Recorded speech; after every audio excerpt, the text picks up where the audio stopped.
Hi folks, and welcome to April's Aches and Games Monthly, a regular check-in between two slightly older British friends talking life, gaming, and basically whatever else comes to mind. We've got an excellent show for you this month, and as always we'll be sharing what we've been doing, playing, including Lost Records Bloom and Rage Tape 1, which was our game of the month. Plus we'll be chatting about our highlights from the month's gaming news, and if we remember to drop it in, we'll have our quick reactions from the Nintendo Switch 2 Direct that's coming just before we record, just after we record, before we drop, very unhelpfully. Before we jump in, I'll edit that. Remember, we'd love to hear from you. So please come and say hi on all our socials. We're at Aches and Games on most things. Up on our Xbox page. Oh my god, this is a good start, isn't it? Up on our Facebook page, or email us I'm persevering at achesandgamespod@gmail.com. It's why you tune in, listeners. It's for the professionalism. I'm Charles Nicholson, Charles at West on various socials, Xbox and PS5. And joining me, as always, no doubt shaking his head internally at my unprofessional intro, is my good friend James Hopes. James, can you save us? Yeah, at least you got your name right. That's a bonus. Not much else. But I'm also waiting for you to say 1 month. We've got a really underwhelming show for you tonight, but you never have. It's always packed or exciting or excellent. So awesome.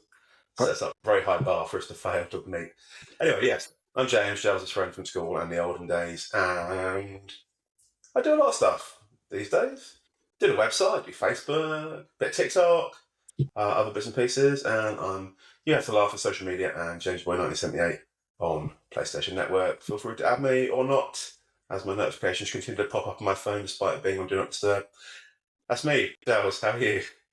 Yeah, pretty good, thank you. Pretty well. We had a fun month. It was birthday month for me, so did a few things, including seeing you guys, which was very nice. So we had a nice night out, didn't we? Went to eat some wings. What did you think, James? Did you enjoy it? Yeah, much better than expected. I wasn't looking forward to the wings because I don't like wings, and I tolerate the company, but I don't like the wings at all. But both were better than expected, which is handy. So I don't know if you've been there before for Wings on Wednesday, but you can have 3 different types of wings. You can either have proper wings, so you can have sort of broccoli wings, because obviously broccolis have wings. Or you can have cauliflower, broccoli. Which broccoli wings? How ridiculous. Cauliflower wings. Not that it matters, they're sold out by the time I went to order them. And the final option is some kind of vegan thing covered in some kind of sauce. Then you get shorts of sauces. You get 10 wings for the first course, and then if you want more, they bring another 5. And they keep bringing 5 until you can't eat anymore or the place closes. And I managed about 15, I think, and that was enough. The vegan ones I thought were horrific. I thought they might have been better because I don't like meat on bones. Can't be doing with bones, too much effort. But the vegan ones didn't have any bones, but they also didn't have any texture or consistency or flavour, in my opinion. So there we go. So next time I'll stick with the chicken bone fiasco. But like I said, company great. There's 4 of us, all boys, chatting about boy stuff and gaming and girls and whatever boys talk about these days, boy bands and fun stuff. So good night, I enjoyed it. And we saw each other again, didn't we? We've seen each other twice this month, which is probably... Do you not remember? Oh yeah, that was after the last recording. Yes. I just referred to the notes, yeah. That was also really nice. Yes, it was, thank you. So that was literally after the day the last one dropped. That evening we went out and had a nice Indian in our local Indian restaurant. Nearly said nice Indian in our local Chinese restaurant, which made no sense at all. But our local Indian restaurant was just a walk away from our house, called Zika. And they prepare the food, which is quite nice, but then they come out with some dry ice, which comes out of the glass stuff, and they put it on the table in front of you so you can't see each other for a while, and cough and splutter before you eat the food, and it's very pleasant. It's a really good night, good company again. So twice in a month is probably the most we see each other in a short space of time since we lived together. Indeed, yeah. We started the podcast partly because it was a nice chance to make sure that we spoke to each other at least once a month. But now we're seeing each other so often, it feels redundant, doesn't it? Thanks for the podcast. Hopefully not. And no, it was very nice, as you say. Good to see Sarah as well the first time, and good to, like you said, see the boys. Although your recollection of the Wings night is slightly different to mine. You're like talking about boy stuff. My recollection is we were all talking about how old and stressed we were, which again feels quite on point for the podcast, but not quite talking about old boy stuff. Yes, exactly. Yeah, things have definitely changed over the years, but still nice to get together. And also gave you a chance to look around our house, didn't it? Because you missed out on Christmas, because you were told it. So you had a chance to look at the extension this time around and were suitably impressed, obviously. Fine, you would say. No, indeed we were. Does this mean that you're actually going to stop and just settle and just keep it how it is for a bit, James? Well, as you know, Jill, we're still doing the bathroom, aren't we? We're doing the ensuite and the bathroom renovations. And that's been going okay. It's meant to be a 3-week project. We're in week 5 now, so it's progressing smoothly. We had everything knocked out. We had a new walls built, and the bath is fitted now. Our friend Craig, who also went to school with us, convinced me to get a jetted bath rather than a normal bath. So the jetted bath is in. It's really wide. It's like an outdoor hot tub, but indoors, and obviously less sociable because you wouldn't feel right inviting your friends around to sit in your bath, whereas you might do with a hot tub. So it's kind of a compromise. Sarah didn't want me to have a hot tub in the garden because we thought we'd never use it enough, and it's quite expensive. So a jetted bath is a nice compromise. And I can use it after 5-a-side football to recover my aching limbs. And so it's coming, hopefully a couple of weeks away. It's already plastered. He's got to tile it now, do the flooring, finish it off. Happy days. So much looking forward to that. And then that'll be it forever. No more moving, no more building, no more decorating. We're just going to live in squalor for the next 20 years until it gradually decays around us. Good, you've earned it with all the work you guys have been doing.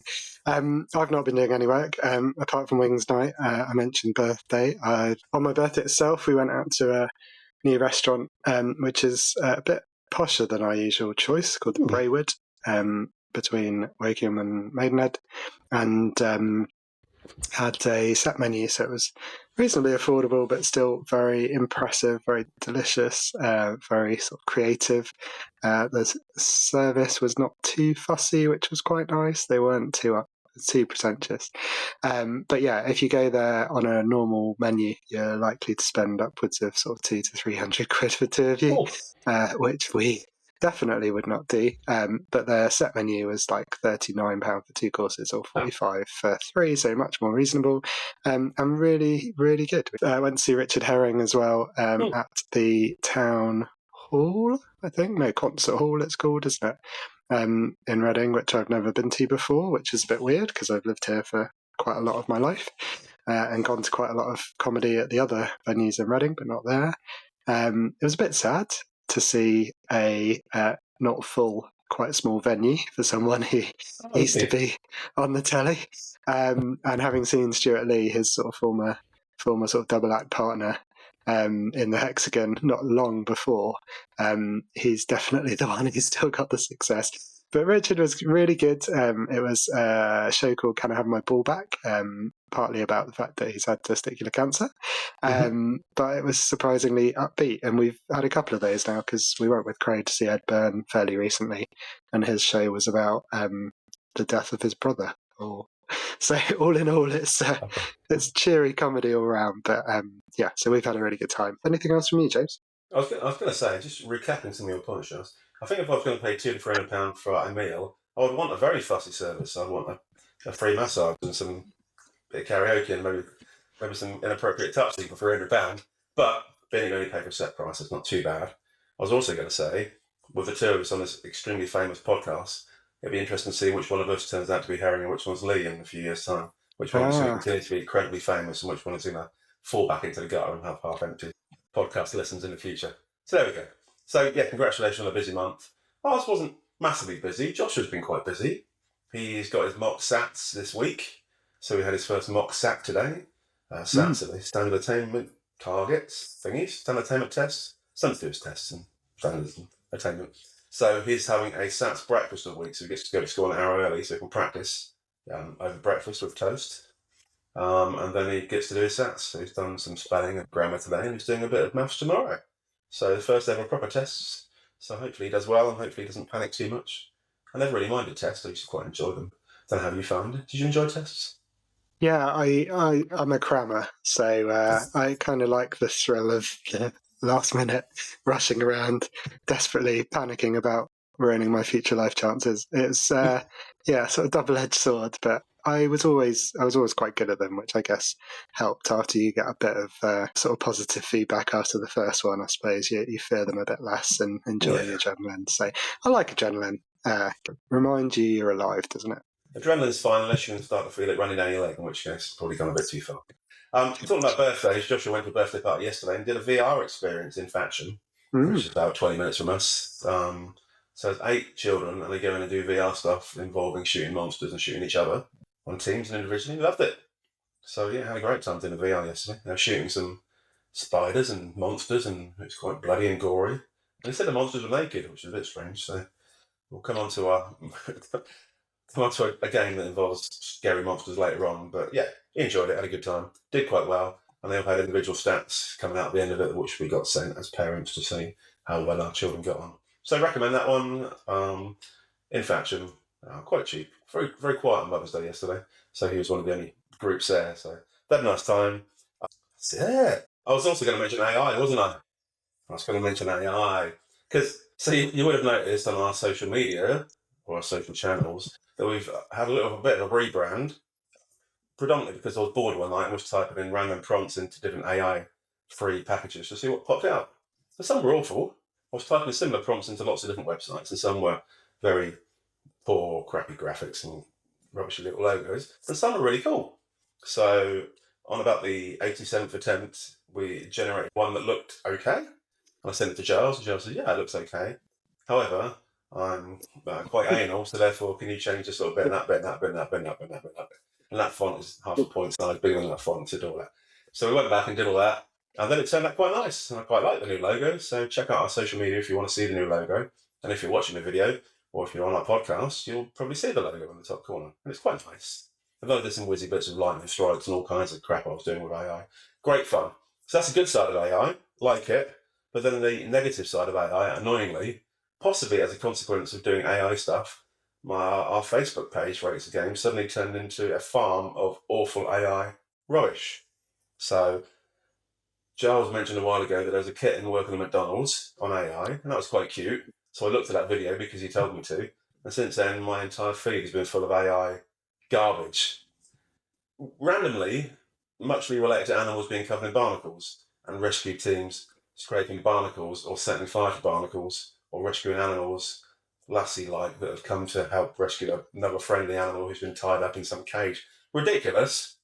And it got me thinking, like in a film studio where you pitch lots of ideas, apparently with AI, every idea that gets pitched is, I've got an idea, let's have a cute animal, what should we do? Let's cover it in barnacles. Okay, that makes no sense at all. Let's go with it anyway. Let's get a rescue team full of old bearded men who look completely different every 2 seconds for some reason. And let's remove the barnacles in some way. Sometimes even a whale with a crane or a digger on its back, and the digger runs along scraping the barnacles. I think, what on earth is this? And fascinatingly, in the comments, some people are all over it saying, oh, you people do such great work, amen, and all that stuff. And you're like, you can't seriously think that there's a digger on top of a whale in the ocean clearing barnacles and setting fire to foxes with... So there we go. So the two sides of AI, really useful in some ways, horrific in other ways, completely destroyed my Facebook feed. But my recommendation was, if you're on social media, don't search for AI, animals, barnacles, because then the rest of your life is spent looking at barnacles being removed from animals by awful people in farm papers. Hopefully it doesn't work from listening to someone talking about those things, otherwise we just cursed our listeners. So apologies, listeners. I can guarantee these days that it will have cursed everyone now, because yeah. It's listening. Everyone's listening. Mark Zuckerberg is listening to us and for filling your field of barnacles as we speak. Let's move on to something hopefully more wholesome. Anything you'd recommend that you've been watching recently, James? We've gone back to a program called The Resident. Okay. Used to be only years ago, and then stopped being on TV, or so we thought. It's like many things. We thought the series ends and it never got made again, but it turns out it just appeared on a streaming service and you have to pay money for it instead. So The Resident was on years ago. We used to love it. It's about a hospital, as you can imagine, with a resident. He starts off teaching someone else, and then they become friends, and then lots of japes over a few series, and then it disappeared. And that's come back. His wife somehow crashed her car and died in the first episode, which kind of wrecks it a bit because she was quite pleasant. But it's good. Nice to be back after a sort of 3-year break thinking it didn't exist anymore. And loads of programs are the same. We found loads of programs recently that still existed without us knowing about it. So we've got back into lots more old stuff, which is nice. And one other little recommendation, I don't know if you've seen it, Giles, it was called Last One Laughing. We've seen the first episode only yesterday. So what did you think? Because I saw it advertised on, it was Jonathan Ross show or somewhere, where they had a Daisy May Cooper on it, didn't she? And she was talking about it at some stage. Weird. It's meant to be on an island, wasn't it? Because John Bishop was talking about the Irish version being very amusing. And the concept is, as Charles knows, but the listeners might not, is that there's 10-ish comedians that are put in like a Big Brother house for 6 hours, and the aim is to try not to laugh. So the comedians try and make other people laugh in the house, and if someone's caught laughing on camera, they get a yellow card, and if they're caught laughing twice, they get a red card, and they're eliminated from the game. And each episode is meant to be an hour long, 6 hours, 6 episodes. Last one laughing is the one who wins, and they get a trophy at the end of it. It's weird, interesting, partly amusing in part. Some of the comedians are quite funny. Got like old comedians like Bob Mortimer, and you got some newer ones. You got Richard Ayoade, who's very deadpan and probably will never laugh. So that's quite interesting. And Joe Lai sits on there. A few other bits and pieces. Enjoyed it. Bit weird. Probably watch the next one, see what it's like. And yeah, if you like comedy and if you like strange things, then give it a watch. And Jimmy Carr presents it or hosts it. So yeah, what do you think of it? I thought it was funny, but it is strange if the principle is, and this is the point they go on about it, that they're sort of used to people laughing at them, and their whole job is making people laugh. So it's kind of strange when no one's laughing. But I think they keep cutting to Jimmy and Roisin Conaty.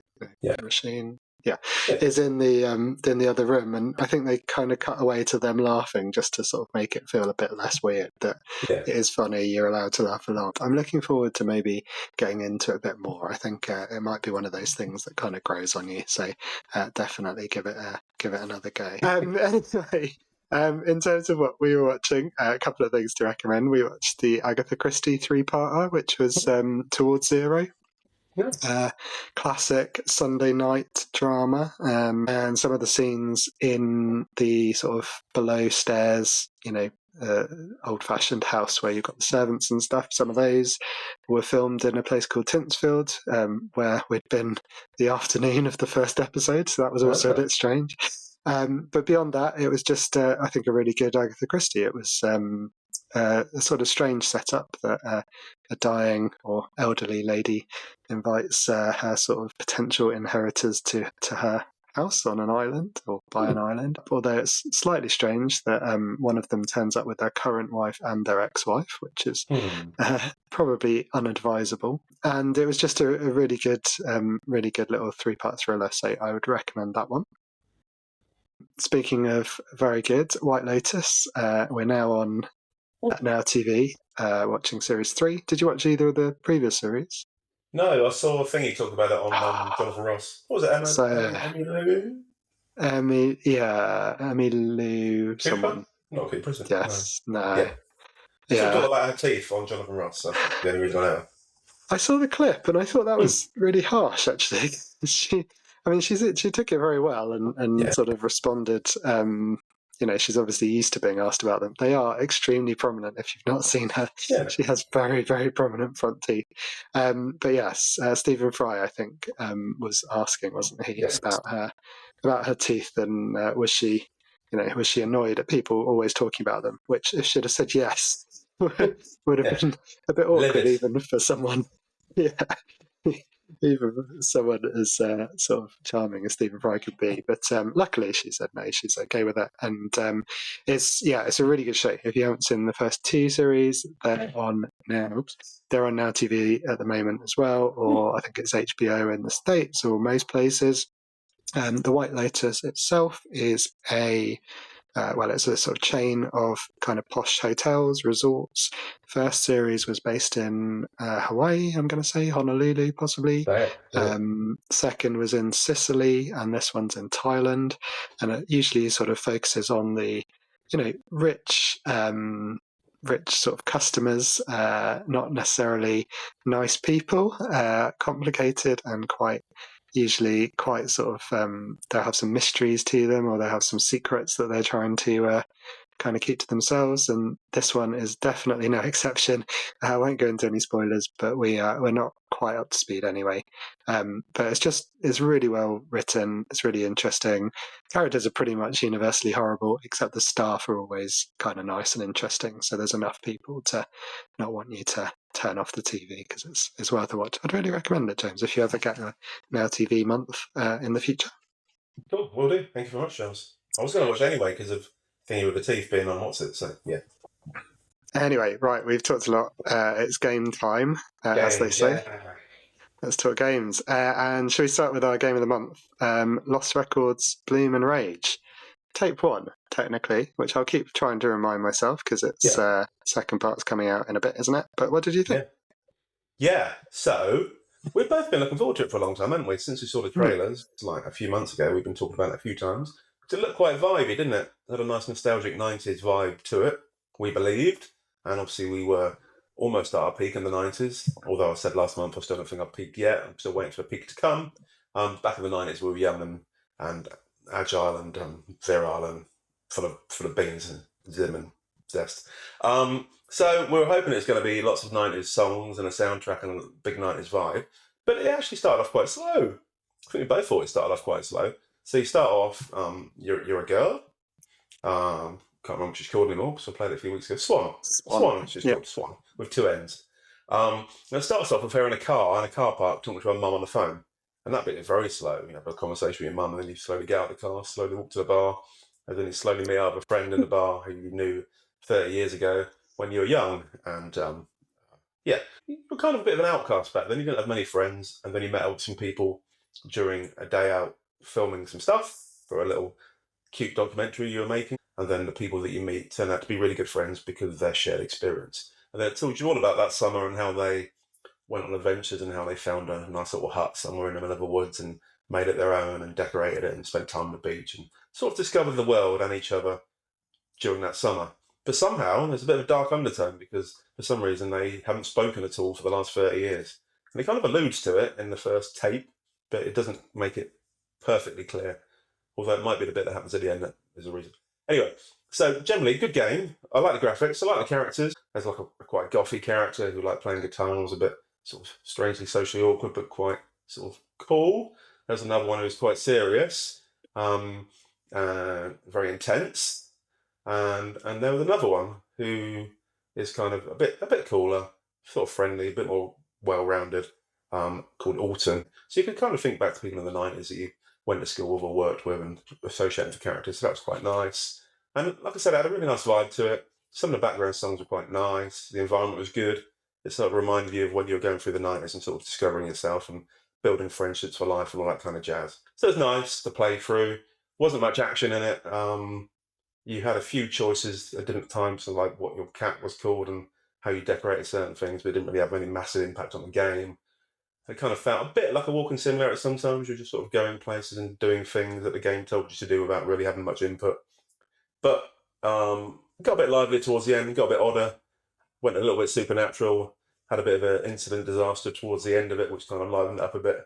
But lots of it was just talking, sitting, looking at people, listening to things, doing things, and filming lots of weird stuff on your video camera. Like you have to film like 20 different species of birds and some species of animals and lots of bits of graffiti just to achieve different challenges. So interesting, well put together, good graphics, good casting, enjoyed the voice acting, enjoyed the vibe of it, but it wasn't massively exciting. That was it, really. Yeah, I'd echo that. I was really disappointed, if I'm honest. I was really looking forward to it. It wasn't a bad game. It wasn't a bad experience.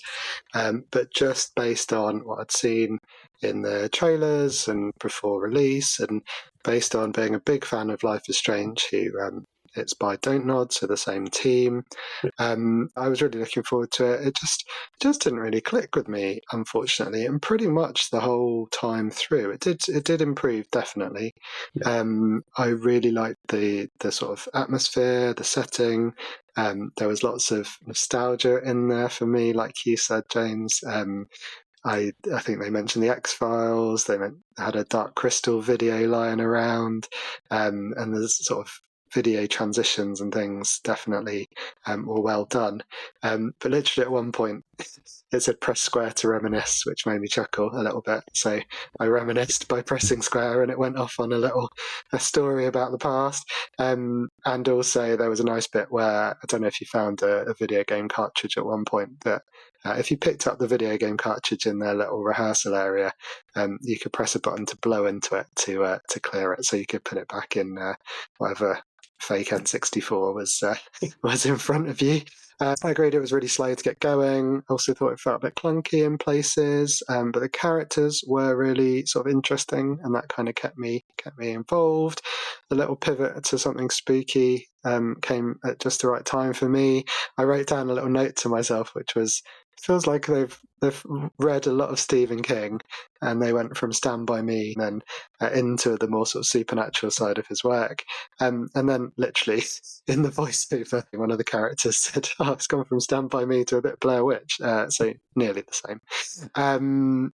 Yeah, mystery was kind of intriguing, but I got a bit annoyed because nothing really felt like it paid off. But again, got to remind myself that this is tape one, that there's a second half of the game, and it did end on I think a really strong note. But yeah, overall, I think it was the mechanics that just didn't grab me, even compared to Life is Strange or Tell Me Why, I think was another of their games. Similar sorts of games, which usually just feel a bit more interactive. And I didn't find the videoing stuff, camcordering stuff, that interesting. Yeah, it felt like a story I was watching rather than shaping, which I thought was a bit sad. Agree with you about the music, though. Agree with you about the setting. And despite all that, I wondered, would you play Take Two when it comes out? What do you think? Yeah, definitely. Yeah, I enjoyed the ending. I enjoyed the story. I'll quite happily watch the next one. They're not long games, are they? It's only like, what was it, 5-6 hours maybe to crack through the first one. So assuming the next one's the same length, there's no extra money if you got the first one. The second part comes free. It would do on Game Pass anyway, or PS Plus, whatever it was on. And yeah, I'd like to see how it ends now that you've got some kind of investment in the characters. Just to see if it becomes a bit more exciting, because it's going in a more exciting direction and then kind of stops. So it'd be nice to see how it continues in the second one. And what did keep them apart for 30 years and how the adventure continues, whether it's more about the past or whether it goes back to the present and they have a different adventure. So, yeah, I'm up for it. The interesting part, there wasn't really any positive male characters in it. It was kind of it's definitely, I don't know if it aimed at females or just happened to be focused on females, but the only male character you really see in it was the barman, who's okay but doesn't really contribute anything to the story, and a guy who turns out to be a bully, who's someone's sort of sister's boyfriend, who turns out and just sort of shoves people around and says bad things, and it seems to be a bit of a knob. So it's very much focused on these group of girls discovering themselves, and whether it's different if you're playing it from a female perspective, because you would have probably lived through those moments. It might have been a bit more alien to us, but I enjoyed it. Just wasn't quite as exciting as expected. Yeah, that's a really good point, actually. I think for Life is Strange, the main characters were all female, so I kind of felt like, again, it was a sort of fair comparison. But thinking about it, that the cast was much more fleshed out in that game. So yeah, maybe that's it. Maybe I just didn't find someone I could really connect to. James, what else have you been playing? Quite a few things. It's the first month for a long time I've managed to finish a few games, which is nice. Obviously, I finished Bloom and Rage from start to finish. Didn't take too long, so yeah, partially enjoyable. And the other two things, I finished off Hellblade.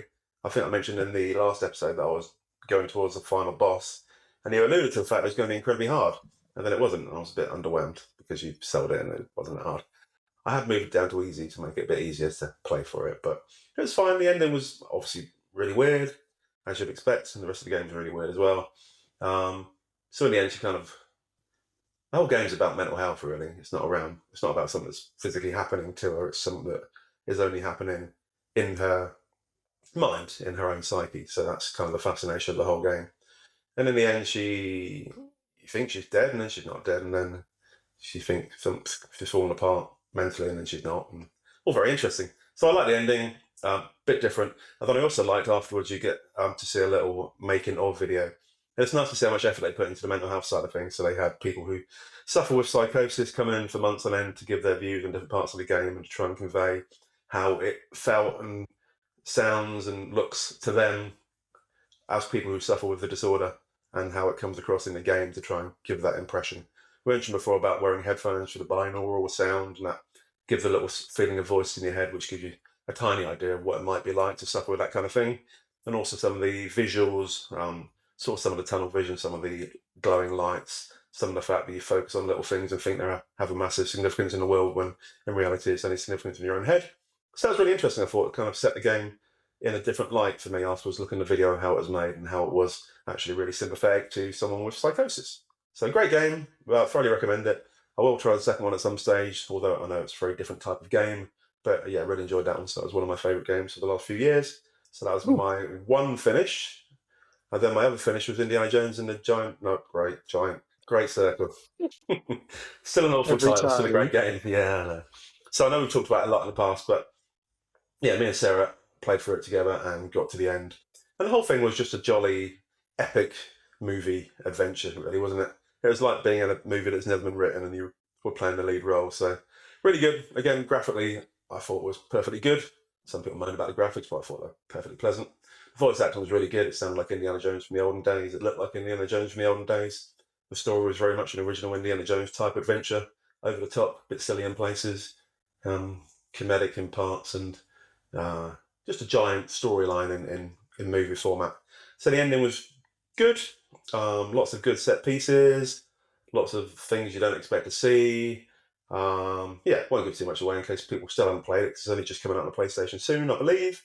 So good luck on that one if you've not played it yet. But yeah, we both really enjoyed the game. There's a few annoying little parts. I found it really hard to pick stuff up and put stuff down. That really irritated me.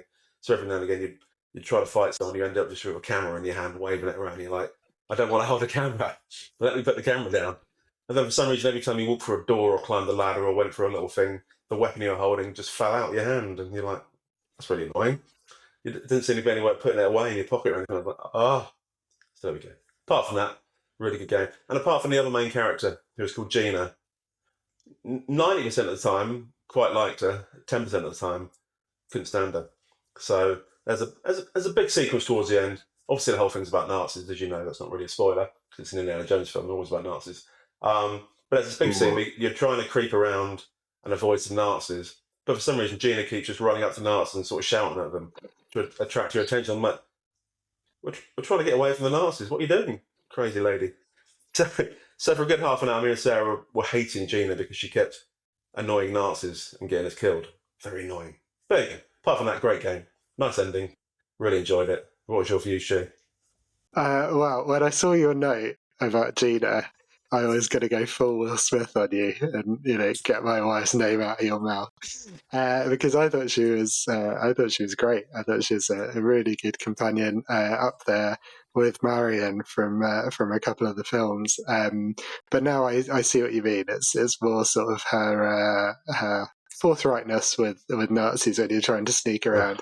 But no, glad you enjoyed it. And yeah, like you said, coming to PlayStation 5 in the next couple of weeks, I think. So expect it to get a big boost of players.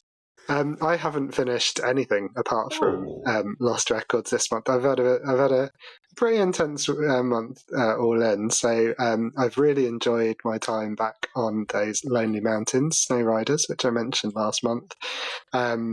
Very chill game, very peaceful. The soundtrack is pretty much the wind kind of whistling through the trees or over the snow. It's very, very relaxing, apart from the fact that you are constantly crashing and having to reset. But for some reason, it's still kind of charming, and I quite like it. I've unlocked all the 3 mountains that are available now. There's a 4th one coming through free DLC, which is pretty cool. So looking forward to that. And just impressed by the amount of variety that they've managed to put into it in terms of the different locations, because they're all snowy mountains, but they all feel quite different. You get 4 slopes on each. You have blue and black runs on each of those, and you have various challenges. So you want to get down the mountain quickly, or without crashing very many times, or quickly and without crashing very many times, which is quite a challenge, but very satisfying when you do.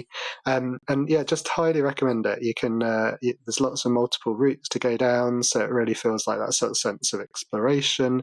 Helps you shave some time off your times, but also just feels like you're genuinely kind of exploring a mountain and the joys of winter sports without the broken limbs. So highly recommend it. I haven't tried the multiplayer.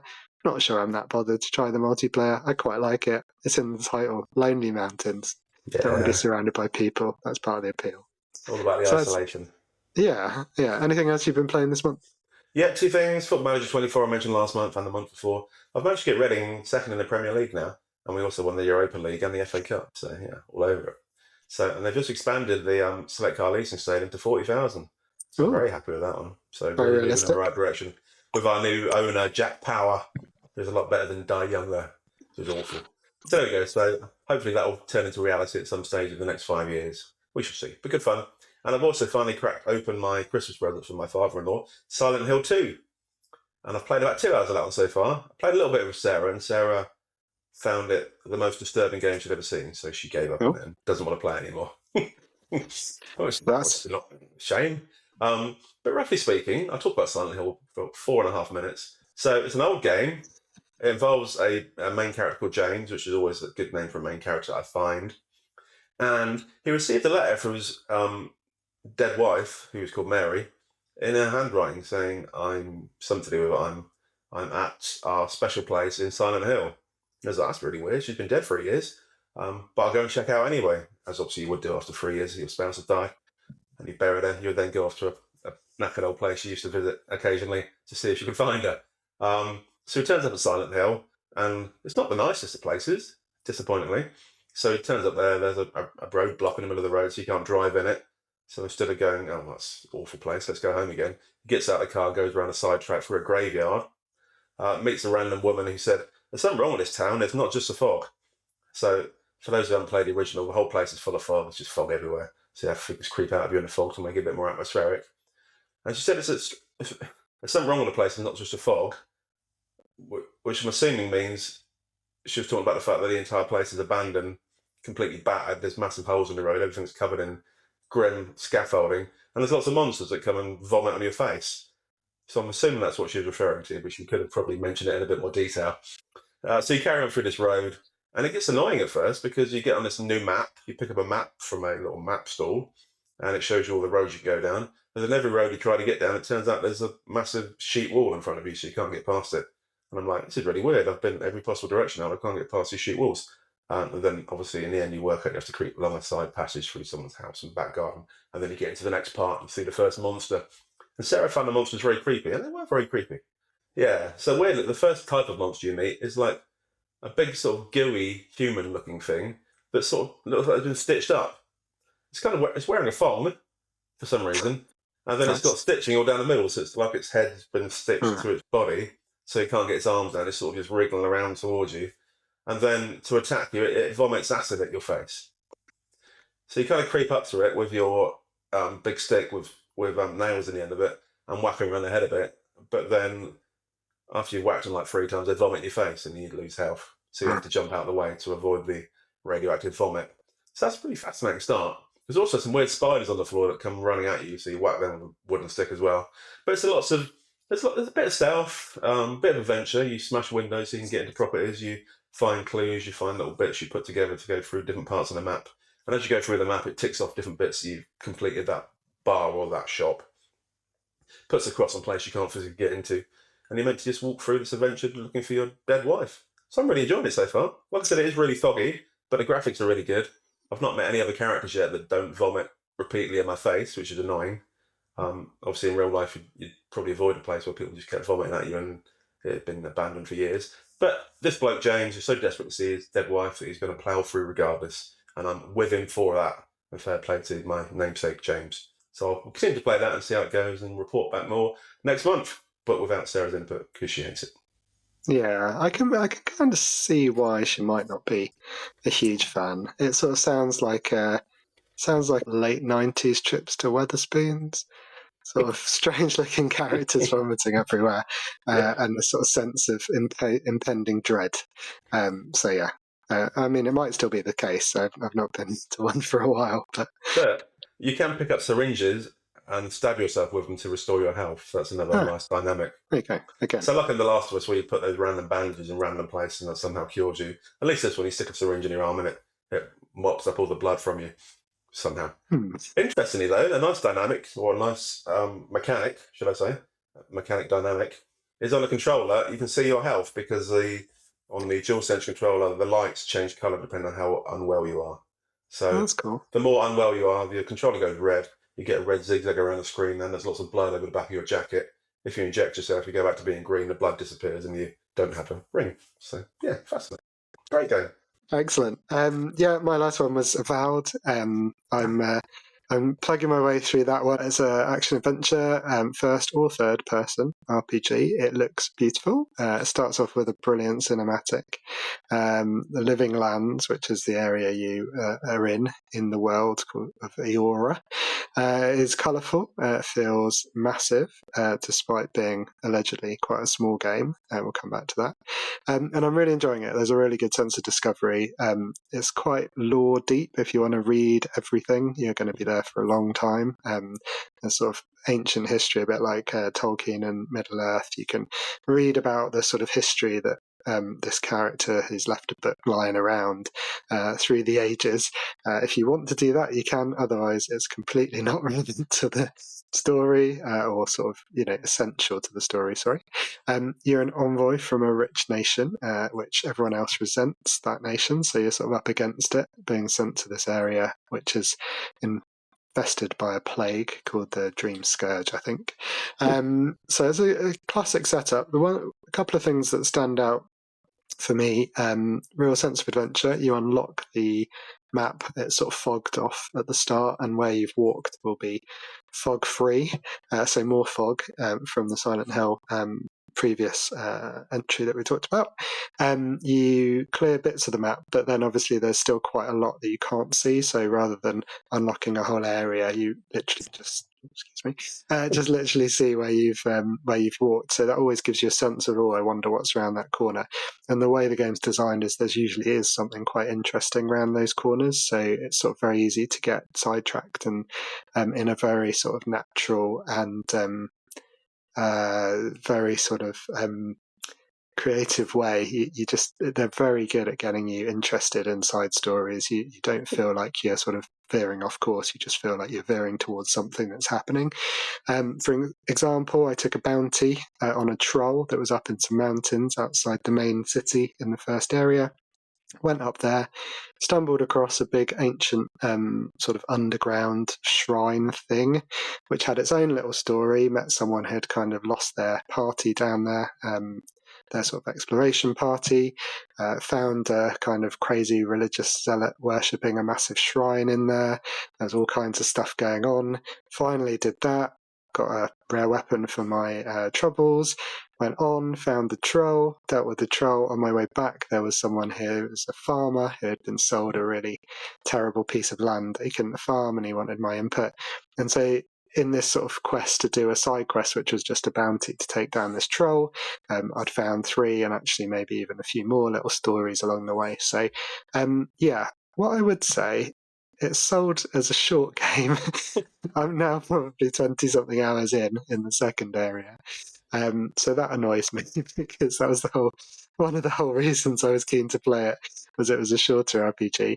There's 4 areas, so I'm kind of in it for the long run now, unfortunately. Yeah. So hopefully I won't be talking about that for the next 3 or 4 months. But enjoying it. Avowed on Game Pass. But compared to a 100-hour game, it might be quite short. I guess that's it. It's like incest, all relative. And I was also going to say, I do enjoy a good bounty, but it's annoying when a coconut gets stuck in your teeth. Ba-bum. Very good. Thank you. Right, shall we move on that note? Okay. Yeah. In terms of news this month, I just thought it was worth mentioning, now that we've just mentioned about Avowed, and we've been quite vocal in our championing of shorter experiences and shorter games. I always get listeners, I always get this look on James's face as I'm trying to segue into a new section, which is like, where are you going with this? Why are you going there? But you never know. I felt that one was all right. Yeah, very good. Thanks. Yeah, pat myself on the back. But yeah, there's been a couple of articles that I just thought were interesting, talking about Atomfall and how that is, according to Polygon, an achievement in cutting to the chase. So I know that's a game that we're looking forward to, and I think might even come back to. And Firebreak was another one, which is from the geniuses at Control. No, at Remedy, who made Control, and who made Alan Wake, and who made Quantum Break, which is very underrated on Xbox. And it's a service game, so it's a multiplayer game. It's a 3-player co-op, but it's Kotaku did a whole article about how it is a co-op for people who have a life and kids and jobs. And so I don't know if either of those maybe would appeal to us, James, with our stated ambition of playing some shorter games.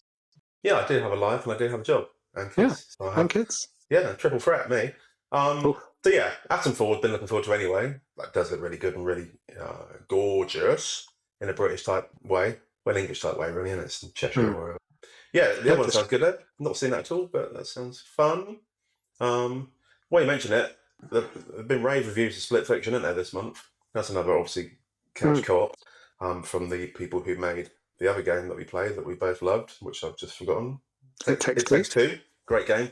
So yeah, everything I've read about that one and seen the reviews, it sounds awesome. So I'm very much looking forward to that one coming down in price or appearing on a subscription service so we can play that with Joshua at some stage. And if not, I might have to get it for his birthday at the end of May. So we should see. So yeah, love a good co-op anyway. Nice. And we won't be short of things to play, will we? Because even just on the subscription services, there's quite a few things coming out in the next few weeks before we record next, certainly.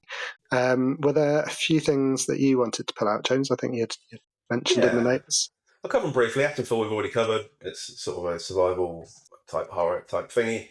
There's been some kind of incident in there up in the Lake District, and they've got exclusion zones and sort of different factions of people who want you to believe their way of thinking towards a certain goal. And depending on who you decide to help, you get different ways of playing the game, but they generally involve killing some people and not being killed. So that sounds quite fun. And obviously the bonus of that one is there's lots of British type stuff and Britishness and British accents, which is quite fun. We're used to playing American style video games all the time, so that sounds quite fun. South of Midnight we've already talked about, haven't we, in the past? That sounds like an excellent RPG type thingy set in the fictional Deep South, and it's got a bit of mystery and a bit of magic and a bit of spirituality in there as well, so that's sounding really good, and it's got a really good story. That's certainly another contender for our game of the month that we might be playing. There's a couple of others we've not talked about. So we've mentioned in the past about Sensible Soccer in the past, what you used to play on my Amiga, and Sensible World of Soccer, and then there was that Cannon fodder by the same people, weren't there, that had a similar kind of graphics and spirit to it. So what I didn't realise is John Hare, who made the original Sensible Soccer, still makes games, and they're called Sociable Soccer. And they've been mildly popular in different formats, but they come into Xbox Game Pass, Sociable Soccer 25, in April, so in a couple of weeks' time, or less than that. And it's meant to be more arcadey, a bit more fun, a bit more easier to access, but it's fully licensed, so they've got like 13,000 licenses from the UK and across Europe. So there's proper teams, proper thingies, proper championships. There's 80 like online tournaments you can take part in. And it's meant to be really easily accessible, and the graphics are fine, but not amazing. The gameplay is simple, so fairly realistic, but not ridiculously hard to get into. So it sounds really fun, and I'd be happy to relive my days of Sensible Soccer. That used to be really fun game. So definitely looking forward to seeing that one, especially being it's free. There's a fun game called Blank Space, which is coming on Game Pass soon. It's been out on Steam for a few years now, but it sounds fun, purely on the premise that you wake up not knowing how you got there. You're tied to a post somewhere, and there's a woman next to you. You can't remember your night before, who she is and how you got there. So between you, you're meant to be figuring out, in a sort of escape room puzzle type format, how you got there, where you're going to, who you are, and where you're trying to get to, and why you're attached to a pipe. So that just piques my interest. The reviews are really good. It's like 92% on Steam from about 80 odd reviews, so it sounds fun and looks quite short. So it's sort of a point and click, choose a story type adventure. So that sounds quite fun. And the last one on my little list is a game called Autopsy Simulator. Love a simulation game. Love an autopsy. Who doesn't like a good autopsy? And this one is about you're a coroner, so you're doing autopsies, and then one victim or one patient or one cadaver. What do you call dead people and been autopsy? Who knows? You find a mystery about your past in the body somehow. So it's meant to be a quite realistic and fairly gory and graphic, and you find out things about your past that have laid dormant for years whilst you're cutting patients apart, or victims, or cadavers. So that sounds fascinating as well. All coming on Game Pass for free, obviously, in the next 2 weeks. So lots of things to play on the Xbox. And the only one that seems to be of interest on the PlayStation, which you can talk about, is RoboCop Rogue City. Yes, yeah, I'm excited about that one because I was hovering over the buy button during a recent sale for RoboCop. It has had some really good reviews. Apparently, it looks great. It certainly does from the trailer. But one of the guys at Digital Foundry raved about it being just a really great example of a kind of double A, sort of again good length. action-packed, very faithful to the license. After Indiana Jones in particular, I'm sort of really up for playing my way through another sort of classic movie franchise. So that sounds ideal, and I'm looking forward to that one a lot. And similar to Indiana Jones, it's a new story, so it's not one of the originals, and it's set between RoboCop 2 and RoboCop 3, so it's in that time period, like the Indiana Jones one, and also features the voice acting of the original actor who played RoboCop in the first one. So, all very Peter fun. Weller. Yeah. Yeah, can't wait for that. Claire Obscure as well, remember, is coming Exposition 33 before the next episode. So there's literally no chance that we would play anywhere near all of these when they come out, and probably no chance we've managed to get to them this year. But that's a lot of great games. One more really good game that's coming out on the 10th of April. Yeah, because that is our game of the month, isn't it? Very good, James. Thank you. Nice. Which is Blueprints. So cannot wait for this one, because this feels really. I mean, I shouldn't say this because I'm pretty sure I said this about Lost Records, but this feels exactly my sort of thing. It's a first-person puzzle strategy game. It says, filled with a unique mix of mystery, strategy, and puzzles that weave together to create an unpredictable journey. I think we talked about it last month in the sense that you have inherited or set to inherit a sort of mansion from one of your relatives, but the twist is that you need to find the mysterious room 46 to sort of get your inheritance. And a couple of people who've had early access to this really just hugely positive. Jason Schreier, who writes a lot of kind of investigative reporting for gaming, I'm pretty sure it was him or Stephen Toledo, one of the two, who has said, it is already a strong contender for their game of the month, and has got his hooks right into him. So I'm very much looking forward to that one. You looking forward to Blueprints, James? Yeah, it sounds really weird. So it sounds like you can go for a door and decide what's behind the door. That's how it ties in with blueprints and blueprints. So you can make some permanent amendments to the manor, which then appear the next day, but everything else resets itself at dawn. So everything you've done, when it gets to midnight and dawn comes, it all resets itself and looks completely different the next day. So you're meant to make some permanent amendments to the blueprints and then eventually find your way to, like Giles says, room 46. So it does sound really interesting. It's not a description you've heard much before. Sort of an architectural strategy puzzle game. So it sounds really interesting. And I like the pun on blueprints and blueprints. So for those reasons alone, worth playing. And I think it's on both subscription services, really, isn't it? It is, yeah. It's one of they've had a couple before, I think. This came up in another podcast I was listening to. I think Sea of Stars, which was a sort of retro RPG, was on both. And there's a couple coming up as well. I mentioned Firebreak from Remedy. That's going to be on both as well. So it seems to be a bit more common. But yeah, it's great news. If you're listening and you've only got one of the two subscriptions, you can still join in this month, because that is our game of the month, Blueprint. And we will report back in 4-ish weeks' time, I guess. Yeah. Probably the first Friday of the month. Probably, yeah. Excellent.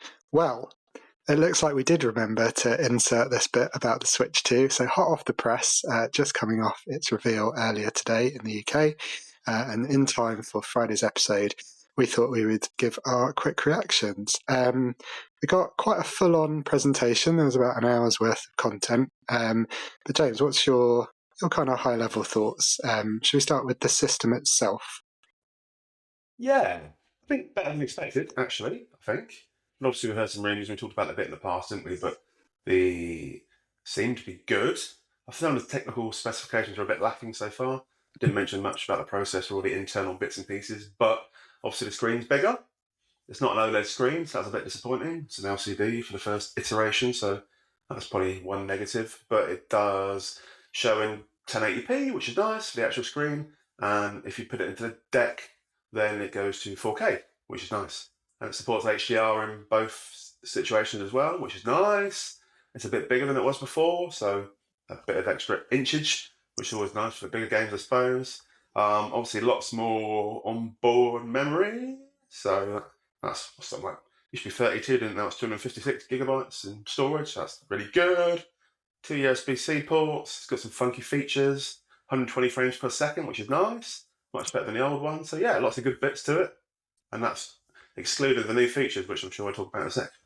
Yeah, I think it feels like a real upgrade, doesn't it? It's basically, here's the Switch. It was really successful. Lots of people bought it. Here's just a better, newer version. So, like you said, the screen difference actually is huge, really. I've got the original model, so the old first version, which was a LCD screen. It was 6.2 inches, and this one's 7.9. So I think the OLED was somewhere in the middle. It was about 7.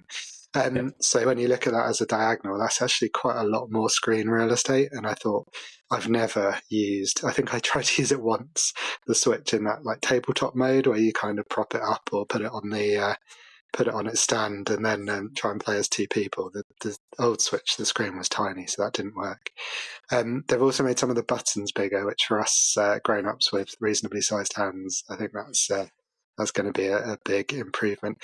And I echo what you said. The only thing I'd add is that the Joy-Cons being magnetic, which we did know about before today, but the Joy-Cons being magnetic is going to save a lot of fiddling around with different sort of switches, little catches and stuff. And I don't know if you remember, or if you ever did it, there were lots of stories of people catching their finger in the mechanism of the Joy-Cons. So this will be much easier, just popping it off there.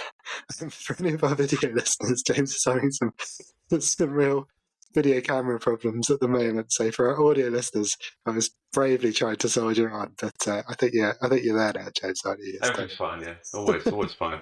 You mentioned extra features or new features. Anything else on the system itself? Quite funky little tricks on the Joy-Cons, aren't there? Yeah, you just mentioned the Joy-Cons. Obviously, you can use either one as a mouse by laying it flat down, but you can use it for the types of games that are useful for using a mouse.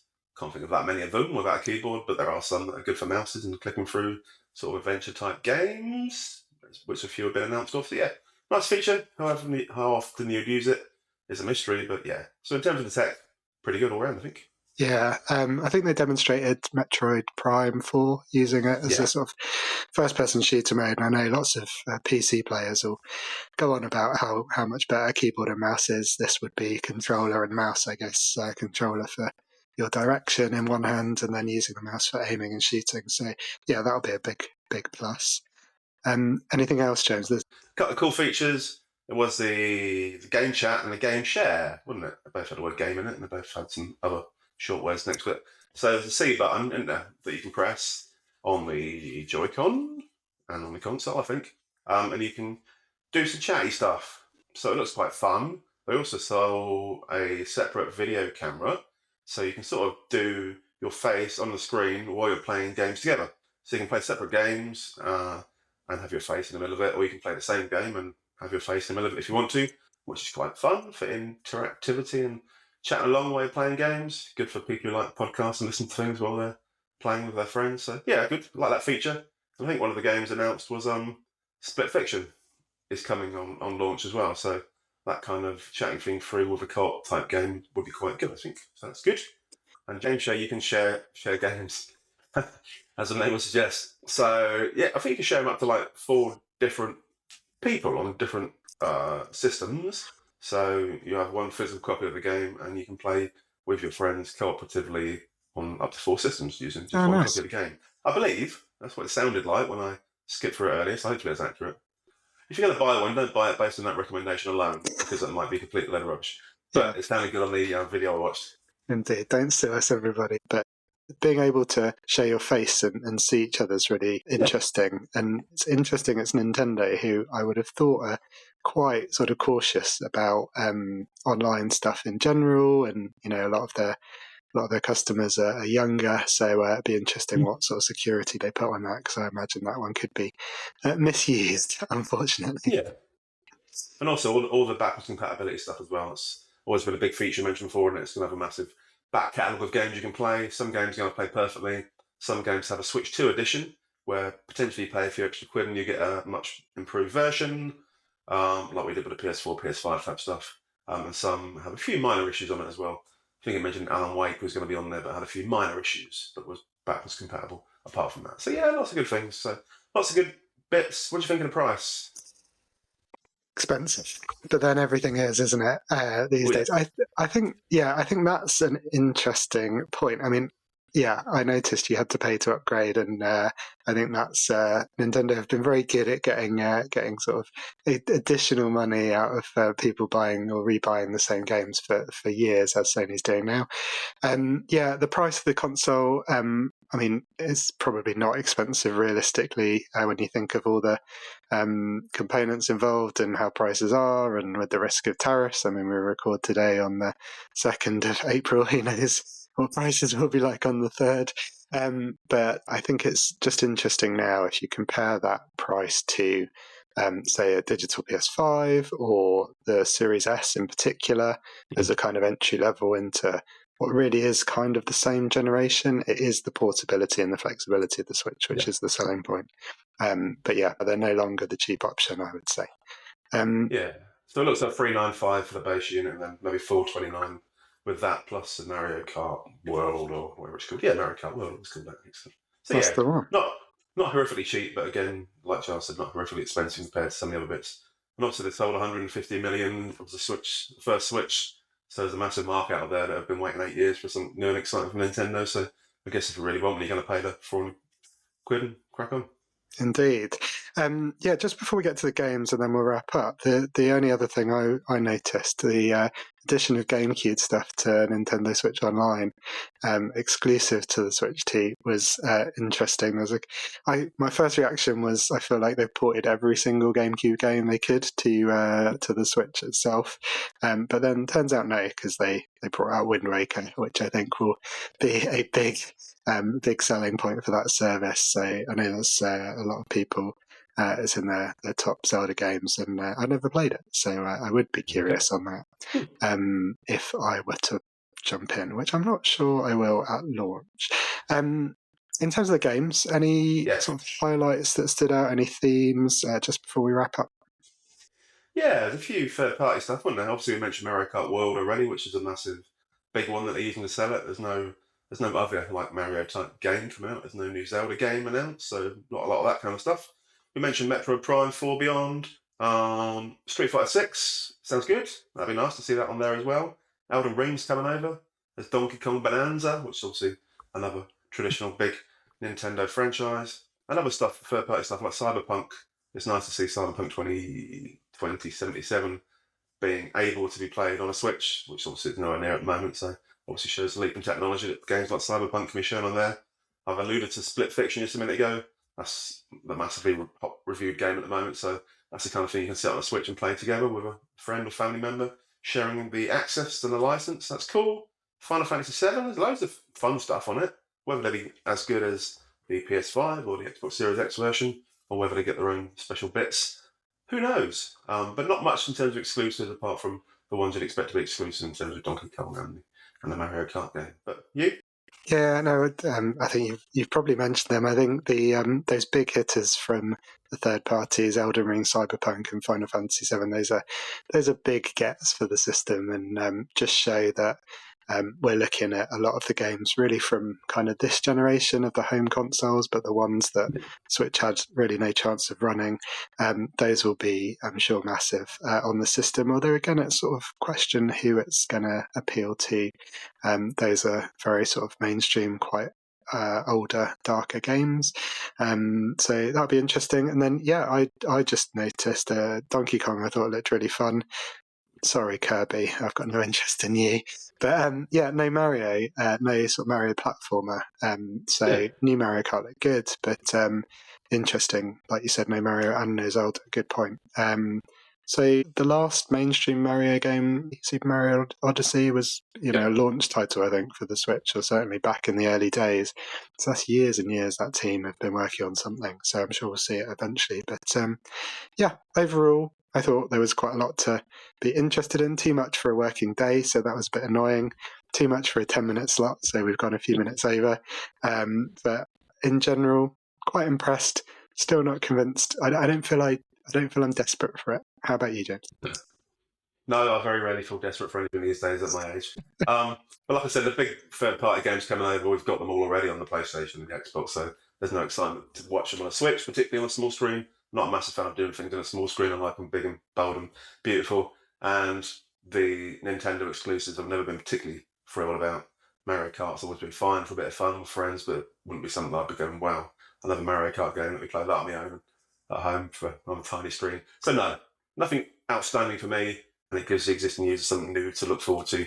But for me, having already owned the Series X and the PlayStation 5, there's not much in there that would jump out as forcing me to spend 400 quid on day one. If it comes to like 150 quid in 5 years' time, I might pick one up. But yeah, not yet. Yeah, and Nintendo hardware notoriously manages to keep its value many years on, so that might not happen. But yeah, that's we're maybe not the target audience, but we'll have another chance to talk Nintendo because we're going to reflect on our relationship with Nintendo, our memories of the previous systems. Might look ahead again to anything we've forgotten about today on the new Switch. Talk a bit more maybe about if and why we might change our minds on the new console. What would get us to do that? So keep an eye out for that on our feed, hopefully somewhere in the middle of the month. And I think with that, we'll probably hand back to our previous, slightly differently dressed selves, in my case.